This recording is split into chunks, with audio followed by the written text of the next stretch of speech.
नमस्कार दोस्तों, रामानुज एकेडमी में आपका स्वागत है। इस वीडियो में आज पढ़ने वाले हैं ऊर्जा क्या होता है, गतिज ऊर्जा और स्थितिज ऊर्जा के बारे में समझने वाले हैं और कुछ अच्छे एग्जाम्पल्स के जरिए इसको समझेंगे। तो इस वीडियो में बने रहिए। दोस्तों देखिए, पहले समझिए ऊर्जा होता क्या है। एनर्जी कहते किसको हैं, क्या है एनर्जी। तो दोस्तों किसी वस्तु में कार्य करने की क्षमता को उस वस्तु की ऊर्जा कहते हैं, यानी उसको एनर्जी कहते हैं। यानी कार्य करने की क्षमता, अगर कोई भी वस्तु है और उसमें कार्य करने की अगर क्षमता है तो उसी को हम कहेंगे एनर्जी। एक अच्छा एग्जाम्पल से इसे समझिए दोस्तों। दो स्टूडेंट मेरे पास हैं। एक स्टूडेंट का कैपेसिटी है कि वो 20 केजी तक का कोई भी ऑब्जेक्ट, कोई भी वस्तु को उठा सकते हैं। दूसरा स्टूडेंट मेरे पास है, दूसरा स्टूडेंट है जो 100 केजी तक के वस्तु को उठा सकता है। तो वस्तु के उठाने के अगर स्टूडेंट 20 केजी का वजन उठाता है, कोई स्टूडेंट अगर 100 केजी का वजन उठा लेता है, तो दो केस है यहाँ पे। तो फर्स्ट में 20 केजी जो वेट उठा रहा है और ये जो है 100 केजी का वेट उठा रहा है, सेकेंड वाला जो स्टूडेंट है। तो सबसे ज़्यादा क्षमता किस में है, जो ये कार्य कर रहा है, वेट उठाने का कार्य कर रहा है, वजन उठाने का कार्य कर रहा है। तो ये वजन सबसे ज़्यादा फर्स्ट स्टूडेंट जो है, उन्होंने 20 केजी ही मात्र उठा रहा है, उसकी क्षमता उतना ही है। यानी इसमें एनर्जी क्या होगा, एनर्जी इसमें कम होगा। उसे दूसरा स्टूडेंट जो है वो 100 केजी तक उठा रहा है, यानी इसकी क्षमता 100 केजी तक उठाने का है, मतलब इसमें एनर्जी क्या होगा, ज़्यादा होगा। अब आप समझ गए होंगे कि कार्य जो भी करेंगे तो कार्य करने की जो क्षमता होगा, कैपेसिटी होगा, उसके अनुसार हम उसको एनर्जी को देखेंगे। यानी कार्य करने की जो क्षमता है उसी को हम क्या कहेंगे, एनर्जी कहेंगे।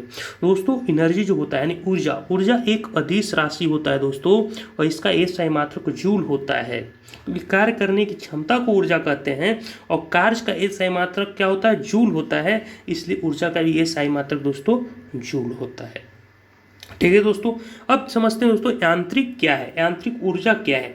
तो यांत्रिक ऊर्जा दोस्तों, यांत्रिक ऊर्जा, गतिज ऊर्जा और स्थितिज ऊर्जा को ही हम कहते हैं दोस्तों यांत्रिक ऊर्जा। और यांत्रिक ऊर्जा दो प्रकार का होता है दोस्तों।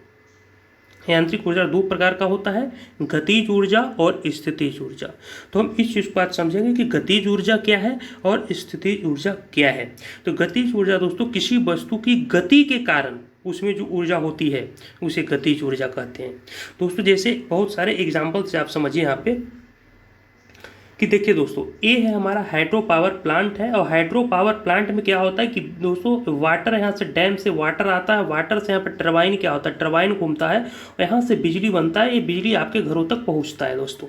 तो यहाँ पर जो आता है वाटर, क्या हो रहा है, यहाँ पर गति हो रहा है और गति के कारण क्या हो रहा है, यहाँ पे ऊर्जा उत्पन्न हो रहा है। एक घूम रहा है, रोटेट हो रहा है। ऐसे जो ऊर्जा उत्पन्न हो रहा है दोस्तों, तो इसको हम कहेंगे कि गतिज ऊर्जा। ये जो ऊर्जा उत्पन्न हो रहा है हाइड्रो पावर प्लांट के अंदर, वो गतिज ऊर्जा उत्पन्न हो रहा है। उसी तरह दोस्तों देखिए यहाँ पे देखिए टरबाइन लगा हुआ है और हवा आएगा, हवा से क्या होगा, रोटेट होगा। ठीक है दोस्तों, तो इसमें गति आ जाएगा और गति के कारण ये घूमने लगेगा और इससे आप बिजली उत्पन्न कर सकते हैं। तो यहाँ पे कौन सा ऊर्जा होगा, तो एक गतिज ऊर्जा होगा। उसी तरह प्लेन देखिए दोस्तों, प्लेन है दोस्तों, इसमें कुछ मास है दोस्तों और ये क्या हो रहा है दोस्तों, आगे चल रहा है, बहुत स्पीड से चल रहा है। तो इसका वेलोसिटी क्या होगा दोस्तों, वेग इसका क्या होगा, बहुत अधिक वेग से क्या हो रहा है, आसमान में चल रहा है। तो जो इसमें जो एनर्जी आ रहा है वो गति के कारण जो एनर्जी आ रहा है दोस्तों, ऊर्जा आ रहा है। तो ये जो चलता हुआ जो जहाज है दोस्तों, इसमें कौन सा ऊर्जा होगा, वो गतिज ऊर्जा होगा। उसी तरह आप देखिए तो बंदूक में देखिए दोस्तों, बंदूक में क्या है कि बंदूक में जब आप गोली छोड़ते हैं तो गोली क्या होता है, कहीं पर जाकर वो लगता है। तो जब बंदूक में गोली छोड़े तो ये जो गोली जो है, ये जो बंदूक से गोली निकला, तो ये तो गति में आ जाता है और गति में आने के कारण किसी पर जाकर तो वो लग जाता है और लगने के कारण वहाँ पर धंस जाता है।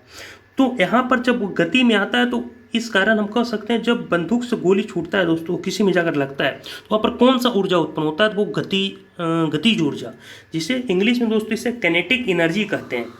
इसे इंग्लिश में कैनेटिक एनर्जी कहते हैं दोस्तों। इसीलिए इसे के से हम सूचित करते हैं। कैनेटिक का जो पहला लेटर है, पहला अक्षर है वो के, इसलिए हम कैनेटिक एनर्जी को यानी गतिज ऊर्जा को के से लिखते हैं दोस्तों।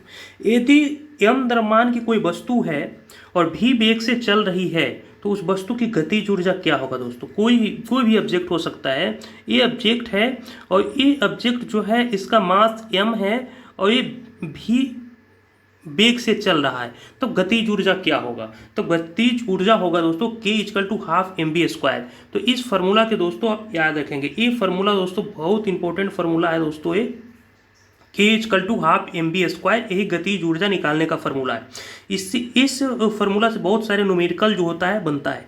जैसे आपको वेग दे दिया जाएगा और द्रव्यमान दे दिया जाएगा और पूछा जाएगा दोस्तों आपसे कि गतिज ऊर्जा निकालिए, तो वहाँ पर आप गतिज ऊर्जा निकालने के लिए फॉर्मूला यूज कर सकते हैं। 12 mv जो भी मास दिया रहेगा मास पुट कर देंगे और जो भी वेग दिया रहेगा उस वेग को वहाँ पर पुट करके उसका स्क्वायर करके उसको मल्टीप्लाई करके यहाँ पर कैलकुलेशन करके आंसर वहाँ पर ला देंगे। या तो वेग निकालना रहेगा, काइनेटिक एनर्जी दिया है, मास दिया है तो वेग निकल जाएगा, या तो मास निकालना होगा तो वेग दिया है, काइनेटिक एनर्जी दिया है तो उससे निकल जाएगा। ये तीनों जो टर्म है, तीनों टर्म में अगर कुछ भी काइनेटिक एनर्जी निकालना हो या द्रव्यमान निकालना हो या वेग निकालना हो तो आप इस फॉर्मूला का उपयोग करेंगे। Kinetic energy K=12 mv²। तो इसे याद रखेंगे।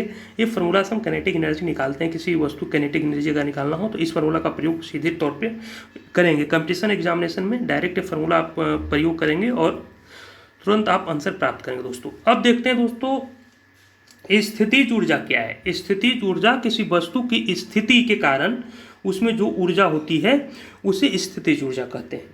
जैसे समझिए इसको दोस्तों, ये हमारे पास क्या है, ये हमारे पास जो है तीर है दोस्तों। तीर के अंदर क्या होगा दोस्तों, धनुष के अंदर एक तीर लगा हुआ है दोस्तों। तो इसमें क्या है कि ये जो आप देख रहे हैं ये जो रस्सी है, रस्सी में क्या है कि ये तीर लगा हुआ है। रस्सी में दोस्तों यहाँ पर तीर लगा हुआ है, तो रस्सी में तीर लगाकर उसको हम क्या किए, यहाँ पे खींच लिए। खींचने के बाद डायरेक्ट उसको हम छोड़ दे रहे हैं।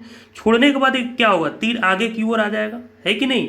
तीर को यदि हम छोड़ते हैं तो वो आगे को, लेकिन यहाँ पे तो हम बल नहीं लगाए, यहाँ पे तो हम बल नहीं लगाए, खाली उसको खींचने के बाद छोड़ते हैं तो ऑटोमेटिक क्या है, बहुत आगे जाकर वो गति करने लगता है और वो आगे जाकर गिर जाता है। ठीक है, तो ये चीज़ को समझिए। यहाँ पर तो छोड़े नहीं, लेकिन फिर भी वो गति क्यों कर रहा है, क्योंकि इसका जो पोजीशन है, इसका स्थिति है, उसके कारण ऑलरेडी यहाँ पर एक पोटेंशियल एनर्जी काम कर रहा है। ऑलरेडी वो पोटेंशियल एनर्जी को स्टोर कर रखा है। इसी कारण यहाँ पर अगर आप छोड़ते हैं तो ऑटोमेटिक क्या हो जाता है, वो आगे की ओर चला जाता है। उसी तरह दूसरा केस समझिए दोस्तों, ये स्प्रिंग है। स्प्रिंग को क्या करते हैं, आप खींचते हैं, इसको खींचने के बाद छोड़ दीजिए तो ए शेप में आ जाता है दोस्तों। खींचने के बाद अगर डायरेक्ट छोड़ दीजिएगा तो वो इस शेप में आ जाता है। उसी तरह अगर इस स्प्रिंग को हम दबाएंगे, दोनों हाथों से दबाएंगे और दबाने के बाद अगर छोड़ देंगे तो छोड़ने के बाद फिर इसी स्थिति में आ जाता है। तो ये कैसे आ जाता है, इस चीज़ को समझिए। तो ऑलरेडी स्टोर रहता है वहाँ पर पोटेंशियल एनर्जी, क्योंकि उसकी स्थिति के कारण वहाँ पे आपने उसको स्ट्रेस किया, खींचा। उसको खींचने के बाद वो ऑलरेडी स्टोर जो एनर्जी है, उस एनर्जी के कारण क्या हो जाता है, वो वापस अपने शेप में आ जाता है, या उसको दबाने के बाद वापस अपने शेप में आ जाता है। तो जो उसकी स्थिति है, उस कारण जो वहाँ पर जो एनर्जी उत्पन्न हो रहा है, वो जो एनर्जी होगा वो पोटेंशियल एनर्जी होगा दोस्तों। तो दोस्तों एक और केस है, ऊंचाई के केस में भी समझिए। जैसे दोस्तों यहाँ पर कोई भी वस्तु है, कोई भी वस्तु ले लीजिए जिसका द्रव्यमान होगा m, कुछ भी उसका द्रव्यमान हो सकता है। तो द्रव्यमान अगर है, एक वस्तु है उसकी द्रव्यमान m है और उसको कुछ ऊंचाई तक ले जाते हैं, ठीक है, कुछ हाइट तक इसको ले जाएंगे दोस्तों, तब वहाँ पर क्या होगा, उसका स्थितिज ऊर्जा क्या होगा। तो देखिए दोस्तों क्या होगा कि जो भी उसका द्रव्यमान रहेगा, तो अगर कोई वस्तु है पृथ्वी पर है, उसका द्रव्यमान है, तो द्रव्यमान में उस वस्तु पर दोस्तों एक गुरुत्वाकर्षण बल भी लगेगा, गुरुत्वीय बल लगेगा दोस्तों। तो गुरुत्वीय बल G होता है दोस्तों, G का मान 9.8 लेते हैं हम लोग। तो यहाँ पे अगर कोई भी वस्तु है, अगर उसको ऊपर की ओर ले जा रहे हैं, उछाल रहे हैं, या ऊपर कोई वस्तु गया है, तो उसमें मास होगा और वहाँ पर उस वस्तु पर G फोर्स लगेगा एक, ठीक है, स्मॉल G फोर्स, और वो हाइट तक गया है। तो अगर उसमें स्थितिज ऊर्जा पता करना हो तो कैसे करेंगे, तो उसके लिए सिंपल दोस्तों ये फार्मूला याद रखेंगे आप। अगर U से इसे सूचित करते हैं पोटेंशियल एनर्जी को, mgh जो भी उस वस्तु का द्रव्यमान होगा, और गुणे g यानी गुरुत्वीय बल गुणे ऊंचाई, mgh, U=mgh यानी द्रव्यमान गुरुत्वीय बल 9.8 और गुणे जितना उसका ऊंचाई होगा, इससे हमको पोटेंशियल एनर्जी निकल जाएगा दोस्तों। उस वस्तु का पोटेंशियल एनर्जी निकालना हो तो सीधे फार्मूला लगाएगी। कंपटीशन के अंदर अगर क्वेश्चन आता है पोटेंशियल एनर्जी निकालने का, सीधा U=mgh यहाँ पर लगाएंगे, और जो भी वस्तु का मास दिया होगा और उसमें G मल्टीप्लाई कर देंगे G से, और गुणे जो भी ऊंचाई दिया होगा, तीनों को मल्टीप्लाई कर देंगे दोस्तों, तो यहाँ पर पोटेंशियल एनर्जी हमें प्राप्त हो जाएगा दोस्तों। अब देखिए दोस्तों एक क्या है, ऊर्जा संरक्षण का सिद्धांत। अब इसे समझिए, ऊर्जा संरक्षण का सिद्धांत क्या है। ऊर्जा को न तो उत्पन्न किया जा सकता है और न ही नष्ट किया जा सकता है, परंतु केवल एक प्रकार की ऊर्जा को दूसरे प्रकार की ऊर्जा में परिवर्तित किया जा सकता है। इस ब्रह्मांड की कुल ऊर्जा नियत है, यानी फिक्स है। यानी दोस्तों ऊर्जा को हम तो उत्पन्न भी नहीं कर सकते हैं और न ही उसको हम नष्ट कर सकते हैं, ठीक है। तो वो एक रूप से दूसरे रूप में सिर्फ दोस्तों ऊर्जा परिवर्तित होता है, इस चीज़ को समझिए। जैसे दोस्तों आपके घर में जो आता है बिजली, उसमें विद्युत ऊर्जा आ रहा है, इलेक्ट्रिसिटी आ रहा है, तो उस विद्युत ऊर्जा को ये बल्ब जलाने के काम करता है। विद्युत ऊर्जा जो आपके घर में इलेक्ट्रिसिटी आ रहा है वो उससे क्या है, बल्ब जल रहा है। तो ये बल्ब जब जल रहा है दोस्तों, तो विद्युत ऊर्जा आपके वायर तार के जरिए आपका विद्युत ऊर्जा आया और आकर ये बल्ब को प्रकाशित कर दिया। यानी इसमें जो ऊर्जा आ गया, कौन सा ऊर्जा आ गया, प्रकाश ऊर्जा, है कि नहीं, लाइट एनर्जी, प्रकाश ऊर्जा। तो प्रकाश ऊर्जा यानी विद्युत ऊर्जा को कन्वर्ट कर दिया प्रकाश ऊर्जा में। तो ऊर्जा तो यहाँ नष्ट नहीं हुआ, जो भी विद्युत आ रहा है, विद्युत ऊर्जा आपके इस वायर के जरिए आ रहा है और ये कन्वर्ट हो गया किसमें, प्रकाश ऊर्जा में। उसी तरह समझिए दोस्तों, ए आपके में इलेक्ट्रिसिटी आ रहा है दोस्तों, विद्युत ऊर्जा इसमें आ रहा है और इससे क्या हुआ, पंखा चालू होने लगा, यानी वो कन्वर्ट हो गया यांत्रिक ऊर्जा में। यांत्रिक ऊर्जा में भी ये गति करने लगा, यानी वो गतिज ऊर्जा हो गया। तो ऊर्जा यहाँ पर नष्ट तो नहीं हो रहा है, जो भी विद्युत ऊर्जा आ रहा है वो दूसरे ऊर्जा में क्या हो जा रहा है, कन्वर्ट हो जा रहा है, परिवर्तित हो जा रहा है। यानी कि जो भी ऊर्जा आ रहा है, कौन सा ऊर्जा आ रहा है, विद्युत ऊर्जा, किस में परिवर्तित हो गया, तो वो गतिज ऊर्जा में। ठीक है, यह यांत्रिक ऊर्जा कह सकते हैं। यांत्रिक ऊर्जा का एक प्रकार है गतिज ऊर्जा, तो गतिज ऊर्जा में। अब और भी कुछ देखते हैं दोस्तों, एग्जाम्पल देखिए, इसको समझिए। ये हाइड्रो पावर प्लांट है दोस्तों। हाइड्रो पावर प्लांट में जो गतिज ऊर्जा होगा दोस्तों, वाटर है, गति कर रहा है दोस्तों। इस गति के कारण क्या हो रहा है कि यहाँ पर टरबाइन क्या हो रहा है, घूम रहा है, ठीक है। और घूमने के कारण जनरेटर से एक ऊर्जा में परिवर्तित हो रहा है, कौन सा ऊर्जा में, विद्युत ऊर्जा में।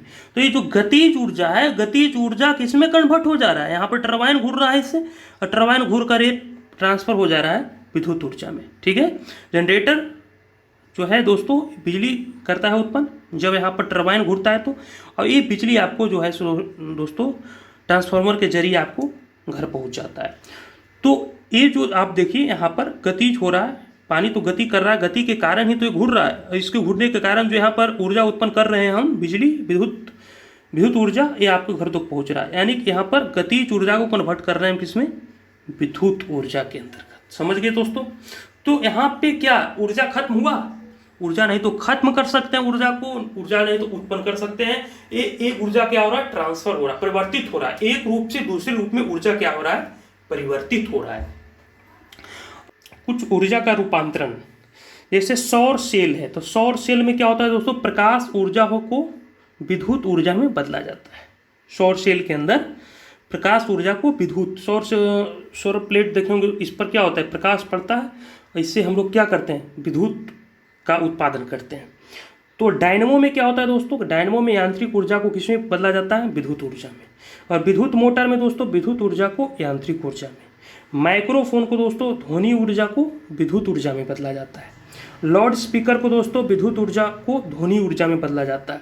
तो ये कभी कभी एग्जामिनेशन में पूछ दिया जाता है दोस्तों इस तरह का क्वेश्चन, तो वहाँ पे इस चीज़ को ध्यान रखिएगा। सितार को आपको यांत्रिक ऊर्जा को ध्वनि ऊर्जा में बदलता है, जैसे बल्ब हो गया, ट्यूब लाइट हो गया, हीटर का जलना हो गया, ये सब क्या होता है कि विद्युत ऊर्जा को प्रकाश एवं ऊष्मा ऊर्जा में बदलता है दोस्तों। तो बल्ब वगैरह हो गया, ट्यूब लाइट तो प्रकाश में बदलता है, और हीटर जो होता है वो ऊष्मा में। हीटर जब बदलता है तो हीटर कभी कभी एग्जामिनेशन में पूछा भी गया था एक बार कि हीटर जो है वो विद्युत ऊर्जा को कौन सा ऊर्जा में बदलता है, तो वो ऊष्मा ऊर्जा में बदलता है। ठीक है, तो इस बात को आप ध्यान रखिएगा। उसी तरह कुछ और भी है दोस्तों रूपांतरण। तो मोमबत्ती का जलना, ये दोस्तों रासायनिक ऊर्जा को प्रकाश ऊर्जा में बदलता है। कोयला का जलना रासायनिक ऊर्जा को ऊष्मा ऊर्जा में बदलता है। उसी तरह इंजन जो है ऊष्मा ऊर्जा को यांत्रिक ऊर्जा में बदलता है। विद्युत सेल रासायनिक ऊर्जा को विद्युत ऊर्जा में बदलता है, और विद्युत सेल प्रकाश ऊर्जा को विद्युत ऊर्जा में बदलता है। सोलर सेल दोस्तों, सोलर सेल जो होता है सौर ऊर्जा को विद्युत ऊर्जा में बदलता है। विद्युत हीटर जो होता है दोस्तों विद्युत ऊर्जा को ऊष्मीय ऊर्जा में बदलता है। तो दोस्तों इस तरह से रूपांतरण कभी कभी पूछ दिया जाता है, तो उसको आप ध्यान रखिए कि जैसे विद्युत हीटर हो गया, तो विद्युत हीटर जो है कौन सा विद्युत ऊर्जा को किस ऊर्जा में बदलता है, तो ऊष्मीय ऊर्जा में बदलता है। तो इस वीडियो में इतना ही दोस्तों, थैंक यू सो मच।